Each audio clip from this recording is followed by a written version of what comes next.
నిన్ను ఆరాధించుకొనుటకు మాకు సహాయము చేయండి. ఈ ఉదయకాల ధ్యానాన్ని మాకు మేలుకరంగా చేయమని క్రీస్తు నామంలో అడుగుచున్నాను తండ్రి. ఆమేన్. ఇశ్రాయేలు రాజులు, యూదా రాజులు అని రాజుల చరిత్రలో మనం వెళ్తున్నాం. 42 మంది రాజుల్లో మరి యోధా రాజులు, అలాగే ఇశ్రాయేలు రాజ్యము 2 రాజ్యాలుగా విడిపోయింది. 2 రాజ్యాల్లో రాజులు ఉన్నారు.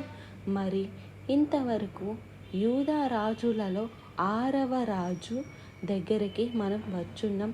దీన్ని తీయండి, మీ బైబిల్ ఉన్నాయా? 2వ రాజులు 8వ అధ్యాయము 26వ వచనములో మనం చూస్తున్నాం.